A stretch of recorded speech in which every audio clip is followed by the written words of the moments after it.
Le joli mot du jour, aujourd'hui, égrégore. Chers auditeurs, bonjour. Vous allez encore dire que je m'amuse de bien peu de choses, mais ce mot-là, il me fait vraiment rire. Hé, Grégor, tu m'entends ? Normalement, à cette seconde, tous les auditeurs portant le prénom de Grégor, Grégoire, Grégory ou autre Grigor sont censés me prêter une oreille un peu plus attentive que les autres. Promis, je vous la rendrai après la chronique. D'ailleurs, que voulez-vous que je fasse d'oreilles qui ne m'appartiennent pas ? Je ne suis pas fétichiste du pavillon auditif de mes auditeurs, bien que j'aime à les pénétrer à loisir. Les pavillons, pas les auditeurs. Bref, je dérive. Qu'est-ce qu'un égrégore ? Que l'on peut écrire d'ailleurs avec 1 ou 2 G. C'est comme cela vous arrangera lors de votre prochaine partie de Scrabble contre la redoutable marquise de la Voussure qui, bien qu'à moitié myope et ne distinguant par conséquent pas toujours bien les lettres compte triple, elle n'en conserve pas moins un cerveau fonctionnel fort rompu à la gymnastique de la langue française. Et je dérive encore. Passons, sans plus atermoyer, à l'origine du mot.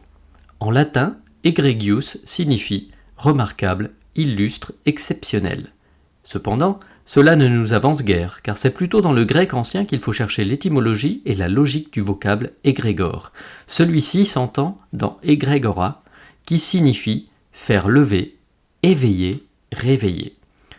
Dans la Bible, le terme égrégoros veilleur désignerait dans les versions grecques des écrits vétéro- et néo-testamentaires des anges qui ne dorment pas et qui gardent le trône de sa gloire, ou ceux qui sont toujours en éveil au service de Dieu. Le terme apparaît en 1857 dans la langue française, sous la plume féconde de Victor Hugo dans La Légende des siècles. La très large diffusion du poème au XIXe siècle assure la pérennité du mot, qui aurait pu rester à un apax poétique rendu nécessaire par une rime avec mandragore. Alors, il est bien gentil le Totor, il en connaît des jolis mots, mais bon, faire rimer mandragore avec égrégore, fallait oser. Lisons pour comprendre les quelques vers du grand poète et dramaturge. C'est un malassina de parler, un vieillard se troublerait devant ce jeune homme, il sait l'art d'évoquer le démon, la strige, l'égrégore, il teint sa dague avec du suc de mandragore. C'est bien beau, Victor, mais que signifie pour toi égrégore dans tes vers ?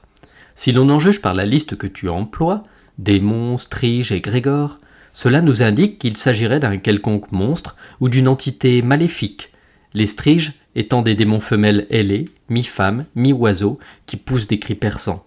Donc, l'égrégore serait également un démon ? Je ne crois pas.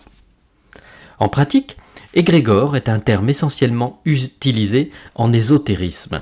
Il désigne un esprit de groupe qui subirait l'influence de désirs communs de différentes personnes liées dans la poursuite d'un même objectif. L'égrégore est généralement maintenu par le groupe à travers divers rituels. Ainsi, c'est une forme de puissance que confère le rassemblement de personnes au sein d'un groupe animé des mêmes envies, pensées, désirs, etc. Tout égrégore, créateur de formes, puise ses secrets, ses comportements, ses pulsions contradictoires dans ses accumulations d'énergie de l'inconscient collectif. À l'heure des réseaux sociaux, on comprend la force, la puissance que peuvent générer les groupes. Une puissance bienveillante ou malsaine, c'est selon le but recherché. Un égrégore est donc produit par un puissant courant de pensée collective. Lorsque plusieurs personnes se focalisent ensemble sur un même objet, avec une même intensité, ils développent une énergie commune. Nous connaissons tous cet effet stimulant, éprouvé lorsque l'on partage avec d'autres un projet passionnant ou un moment fort. L'activité concentrée rassemble les intentions de chacun en une conscience collective qui semble porter le groupe. Formons-nous, chers auditeurs du joli mot du jour et moi-même, un égrégore ? Je l'espère. Que la force soit donc avec nous. Salut.